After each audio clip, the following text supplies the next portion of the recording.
Top 10 best ongoing anime of 2023। इस list में मैंने अप्रैल महीने से जितने भी एनिमे शोज रिलीज हुए हैं सिर्फ उनको ही इंक्लूड किया है, जिसकी वजह से विनलैंड सागा सीजन 2 को मैंने इस लिस्ट में इंक्लूड नहीं किया है क्योंकि वो बहुत पहले से ही ऑनगोइंग चल रहा है। लेकिन फ्यूचर में मैं उसके ऊपर एक सेपरेट वीडियो बना दूंगा। मैंने इस लिस्ट में जितने भी एनिमे शोज इंक्लूड किए हैं उनकी कम से कम 5 एपिसोड देखे हैं और उसके बाद ही उनको इस लिस्ट में ऐड किया है। इस लिस्ट में मैंने जितने भी एनिमे शोज ऐड किए हैं वो मेरी पर्सनल चॉइस है। बाकी शोज को जो रैंकिंग दी है वो सिर्फ एक नंबर है, वो आप दिल पे ना ले। बाकी टॉप से लेके बॉटम तक सभी शोज वर्थ वॉचिंग है। इस लिस्ट में मैंने जितने भी एनिमे शोज इंक्लूड किए हैं उनमें से कुछ एनिमे न्यू है जो इसी साल रिलीज हुए हैं, तो कुछ पॉपुलर एनिमे शोज के सीक्वल है। So hope you guys like it. Number 10 पे है ranking of king.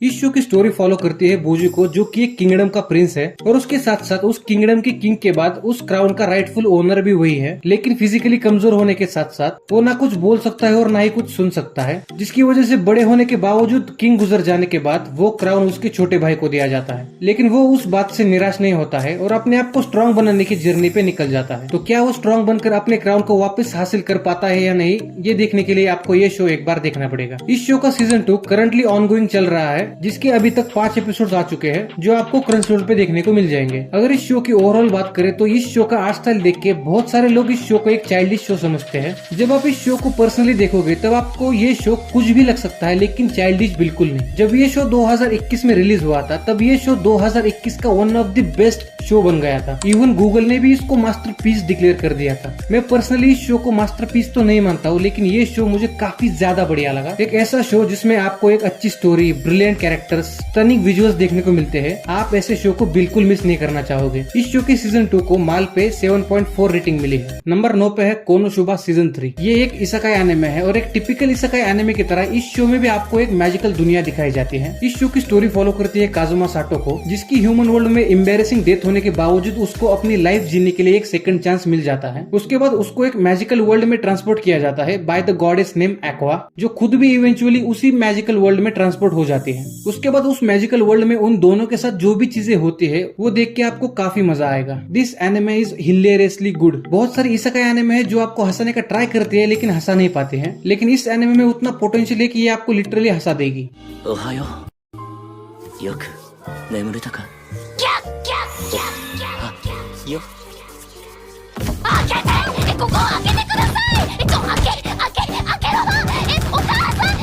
And that's why this is the only isekai anime that I really enjoyed. Humour के साथ साथ इस शो में आपको बहुत सारे अच्छे वाले फाइटिंग सीन्स भी देखने को मिलेंगे। अगर शो के ओवरऑल एनिमेशन की बात करें तो इस शो का एनिमेशन काफी ज्यादा अच्छा और कलरफुल है। यही सब चीजें आपको इस शो की सीजन 3 में भी देखने को मिलेंगे, जिसके अभी तक 5 एपिसोड आ चुके हैं जो आपको क्रंचरोल पे देखने को मिल जाएंगे। अगर आपको ह्यूमर से भरा हुआ शो देखना है जो आपको हंसा सके तो ये शो मैं आपको हाईली रिकमेंड करूंगा। इस शो की सीजन 3 को माल पे 8.1 रेटिंग मिली है। नंबर 8 पे है टोनिकावा सीजन 2। ये एक रोमांटिक कॉमेडी एनिमे है जिसमें हमारे मेन कैरेक्टर को एक लड़की से लव एट फर्स्ट साइट हो जाता है। जब वो उस लड़की से कन्फेस कर लेता है उसके बाद वो दोनों लिटरली शादी कर लेते हैं अंडर एज में, और जब वो एक साथ रहने लगते हैं तब उनकी डेली लाइफ में बहुत सारी चीजें होती है, जैसे कि उनको साथ में देखकर लोगों की रिएक्शन ले लो या फिर उन दोनों के बीच में जो ऑकवर्डनेस होती है। इन्हीं चीजों के ऊपर इस शो को बनाया गया है। इस शो का फर्स्ट सीजन इनक्रेडिबली फनी है और मैं तो पर्सनली इस शो के फर्स्ट सीजन को देखकर काफी ज्यादा हंसा हूँ। इस शो के सीजन 1 में हमें जो भी इवेंट्स दिखाए गए थे उन्हीं इवेंट्स को इस शो के सीजन 2 में भी कंटिन्यू किया गया है। ये एनिमे काफी ज्यादा रोमांटिक है। अभी फिलहाल ये एनिमे ऐसी थिन लाइन पे खड़ी है कि अगर इस एनिमे ने अपना रोमांटिक पना और थोड़ा दिखाया तो ये एनिमे सीधा हेंटाई की कैटेगरी में चला जाएगा। When all is said and done, इस शो में आपको बहुत सारा ह्यूमर, बहुत सारा रोमांस और बहुत सारे ऐसे टचिंग मोमेंट्स देखने को मिलेंगे जो इस शो को एक एंजॉयबल शो बनाते हैं। अगर आप सिंगल हो तो मैं आपको इस शो से दूर ही रहने की सलाह दूंगा, क्योंकि इस शो के रोमांटिक सीन्स देखकर आपकी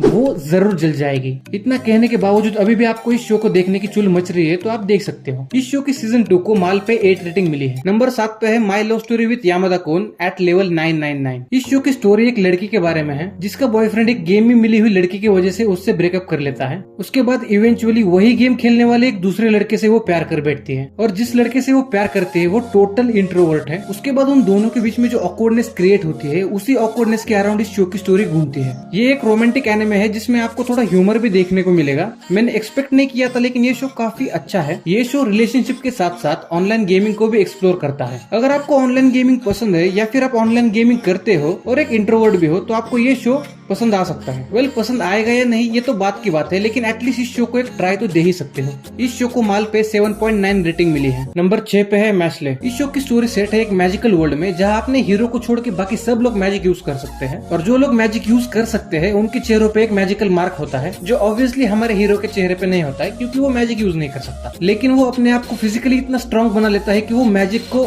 सिर्फ अपने फिजिकल स्ट्रेंथ से हरा सकता है। अगर तुम उसके ऊपर एक मैजिकल स्पेल फेंकोगे तो वो उससे फुटबॉल खेलने लगेगा, इतना फिजिकली स्ट्रॉन्ग होता है वो। It's like watching Saitama in magical world. उस मैजिकल वर्ल्ड में जो लोग मैजिक यूज नहीं कर सकते उनको एग्जीक्यूट किया जाता है बाय द अपर अथॉरिटी। उसके बाद एक इंस्पेक्टर उसे एक ऑफर देता है कि अगर वो एक डिवाइन विजनरी बन गया तो वो अपने आप की और अपने दादाजी की उम्र के बाप की जान बचा सकता है और वो उस ऑफर को एक्सेप्ट कर लेता है। उसके बाद एक डिवाइन विजनरी बनने के लिए अपने चेहरे पे एक फेक मार्क बनाकर वो एक मैजिकल स्कूल में एंट्री कर लेता है। उसके बाद अपना हीरो उस स्कूल में जो भी अटपटी चीजें करता है उन्हें देख के आपको काफी ज्यादा मजा आएगा। अगर आपको ये शो फुल्ली एंजॉय करना है तो आपको अपना दिमाग थोड़ा साइड में रखना पड़ेगा क्योंकि कुछ कुछ जगह पर सीरीज थोड़ा लॉजिक मिस करती है और अगर आप लॉजिकली इस शो को देखोगे तो आप इस शो को उतना एंजॉय नहीं कर पाओगे। सो बेटर यही है कि आप 0 एक्सपेक्टेशंस लेके जाइए, आप इस शो को 100% एंजॉय करोगे। ये शो हैरी पॉटर, वन पंच मैन और मॉब साइको का मिक्सचर है। इस शो को पर्सनली मैंने काफी ज्यादा एंजॉय किया है और ये शो देखने के लिए मैं आपको पर्सनली रिकमेंड भी करूंगा। बस आप ज्यादा एक्सपेक्टेशंस लेके मत जाइए, आप इस शो को पूरी तरह से एंजॉय कर पाओगे। इस शो को माल पे 7.6 रेटिंग मिली है। नंबर 5 पे है ओशिनोको। せっかくだからめちゃくちゃやって帰るか。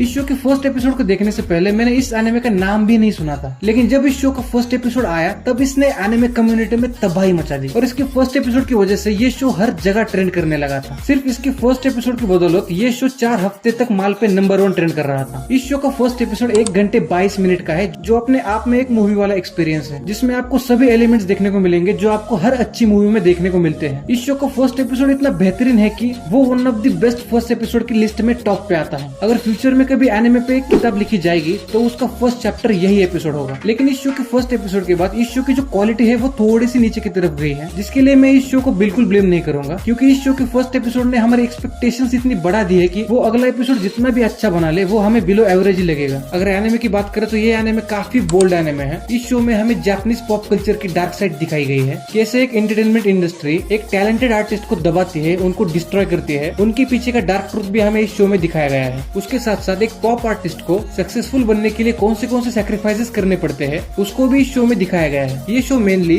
favouritism, dual personalities, manipulation, obsession और क्रिटिसिज्म जैसे डार्क थीम्स को एक्सप्लोर करता है। उसके साथ साथ आपको इस शो में कुछ सुपरनेचुरल एलिमेंट्स भी देखने को मिलेंगे। इस शो का एनिमेशन काफी ज्यादा अच्छा और कलरफुल है। ये शो काफी ज्यादा रियलिस्टिक लगता है और मैं आपको ये शो हाईली रिकमेंड भी करूंगा। इस शो का एटलीस्ट फर्स्ट एपिसोड तो आपके लिए मस्ट वॉच है, आप ऐसा एक्सपीरियंस बिल्कुल मिस नहीं करना चाहोगे। इस शो को माल पे 9 रेटिंग मिली है। नंबर 4 पे है डॉक्टर स्टोन सीजन 3। इस शो की स्टोरी फॉलो करती है सेनको को, जो कि एक हाई स्कूल स्टूडेंट होने के साथ साथ साइंस का दीवाना भी है। एक दिन ऐसे ही जब वो स्कूल के लैब में एक्सपेरिमेंट कर रहा होता है तभी आसमान से एक ग्रीन कलर की लाइट आती है जिसकी वजह से पृथ्वी के सभी इंसान पत्थर में बदल जाते हैं। उसके बाद लगभग 3500 साल गुजर जाने के बाद सेनको अपने शेल से बाहर आ जाता है और बाहर आने के बाद वो देखता है कि वो सभी मॉडर्न चीजें जो इंसानों ने बनाई थी वो सभी डिस्ट्रॉय हो चुकी है और पृथ्वी अब ऐसी बन चुकी है जैसी वो लाखों सालों पहले हुआ करती थी, जहाँ उसके चारों तरफ सिर्फ जंगल हुआ करता था। ये सब फिगर आउट करने के बाद वो अपने साइंटिफिक नॉलेज से ह्यूमन सिविलाइजेशन को वापस से रिस्टोर करने का डिसीजन ले लेता है और उसके साथ साथ साथ इंसान पत्थर कैसे बन गए उसके पीछे की मिस्ट्री को भी सॉल्व करने का डिसीजन ये ले लेता है। यही इस शो की स्टोरी का एक बेसिक प्रीमाइस है। ये शो अपने हर सीजन में एक पैटर्न फॉलो करता है जो हमें इसके सीजन 3 में भी देखने को मिलता है। इस शो का कंसेप्ट काफी ज्यादा यूनिक है और ये शो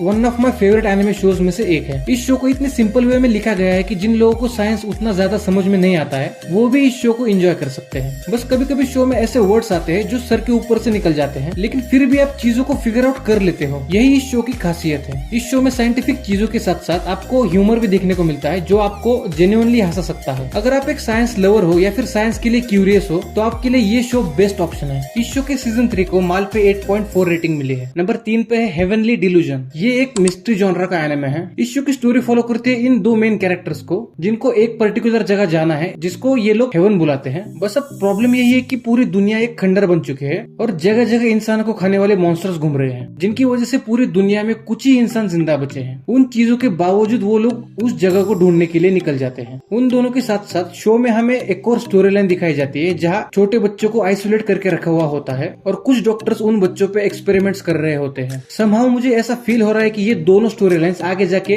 कनेक्ट होने वाली हैं। अभी तक इस शो के जितने भी एपिसोड्स आए हैं वो काफी इंट्रिगिंग और मिस्ट्रीफुल है। जैसा ही आपको लगने लगता है कि आपने एक मिस्ट्री क्रैक कर ली है उसके तुरंत बाद ये शो उससे भी बड़ी मिस्ट्री लाके आपके सामने रख देता है। इस शो की एक बात मुझे बहुत पसंद आती है कि इस शो का विजन एकदम क्लियर है कि उसको अपनी पब्लिक को दिखाना क्या है। इस शो में जब जब मिस्ट्रीज ओपन होती है वो आपके मन में और भी ज्यादा सवाल छोड़ के जाती है। इस शो की मिस्ट्री आपको through out the episodes engage रखती है। इस शो का एनिमेशन भी काफी अच्छा है, लेकिन जब कोई फाइटिंग सीन आ जाता है तब वो और भी अच्छा हो जाता है। इस शो के 6 एपिसोड्स देखने के बाद मैं इतना कह सकता हूँ कि इस एनिमे में इतना पोटेंशियल है कि ये एनिमे इस साल की one of the best anime बन सकते हैं। अगर पर्सनली मैं अपने बारे में बात करूँ तो मैं मिस्ट्री जॉनरा का बहुत बड़ा फैन हूँ और अगर आपको भी मेरी तरह दिमाग घुमाने वाली मिस्ट्रीज देखने का शौक है तो ये शो आपके लिए मस्ट वॉच है। इस शो को माल पे 8.1 रेटिंग मिली है और ये शो आपको डिज्नी प्लस हॉटस्टार पे देखने को मिल जाएगा। नंबर 2 पे है हेल्स पैराडाइज। どうして死なない？どうしてまだ耐える？土星側までは長時間は持たない。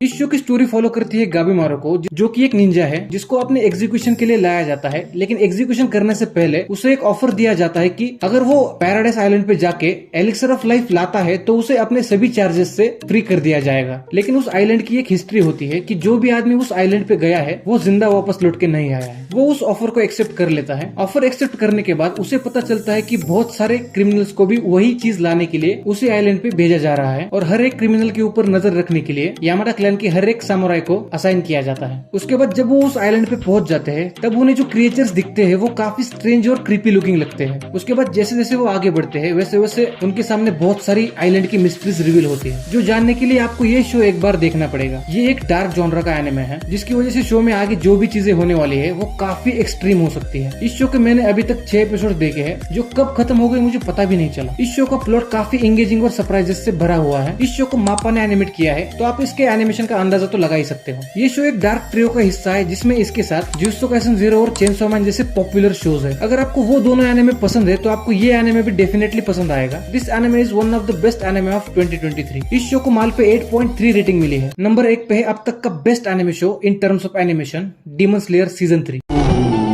Stranger.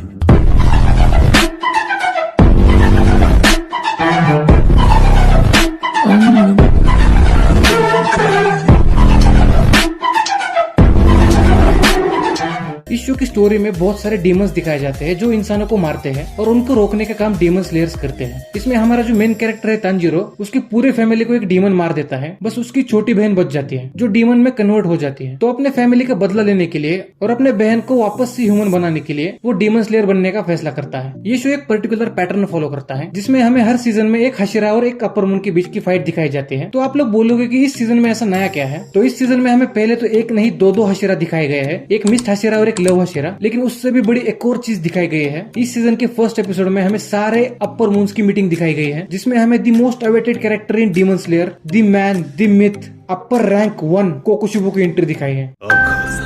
お前は度が過ぎる。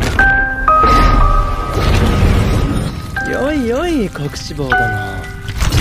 जब आप उसकी आंखें देखोगे तब आपकी फटके हाथ में आ जाएगी। मेरे लिए कोकोशिबो की एंट्री इस पूरे सीजन का बेस्ट मोमेंट था। लेकिन एक्शन के साथ साथ शो के मेकर्स को हम जैसे सिंगल लोंडो को भी चिंता है, जिसकी वजह से उन्होंने सिंगल बॉयज की दिलों की धड़कन लव हशेरा का 20 सेकंड का बातिंग सीन भी इस सीजन में डाला है। सीजन शुरू होने से पहले शो के एनिमेटर्स ने कहा था कि इस सीजन का एनिमेशन सीजन 2 से एक लेवल अप देखने को मिलेगा, और इस सीजन के 5वें एपिसोड में हमें जो एनिमेशन दिखाया है ना, वो बिल्कुल सीजन 2 के लेवल का है। अभी तो मेन फाइट आनी बाकी है। जब वो चालू हो जाएगी ना, तब तो फिर खत्म। Bye bye, tata, good bye. इस सीजन के अभी तक जितने भी एपिसोड्स आए हैं उनमें आपको बहुत सारा एक्शन देखने को मिलेगा। अगर पर्टिकुलरली इस सीजन की बात करें तो ये सीजन काफी बढ़िया है। इस सीजन में आपको बहुत सारे गूज़बम्प्स वाले मोमेंट्स देखने को मिलेंगे। उसके साथ साथ कुछ ऐसी चीजें दिखाई है जो एक हिंट देती है कि आगे जाके ये शो किस लेवल पे जाने वाला है। अभी इस सीजन में बहुत सारा एक्शन बचा हुआ है। अगर अभी तक आपने इस सीजन को देखा नहीं है तो आप बहुत ही बड़ी चीज मिस कर रहे हो। मैं तो आपको ये शो हाईली रिकमेंड करूंगा। अगर आपको इस शो को इसके फुल पोटेंशियल पे देखना है तो इस शो को जितना हो सके उतना हाई क्वालिटी में देखने की कोशिश कीजिए। इस शो के सीजन 3 को माल पे 8.8 रेटिंग मिली है। इस लिस्ट में मैंने जितने भी एनिमे शोज इंक्लूड किए हैं उनके अलावा आपके पास और कोई बेस्ट वाला ऑनगोइंग शो है तो मुझे कमेंट सेक्शन में जरूर बताइए। I would love to watch it.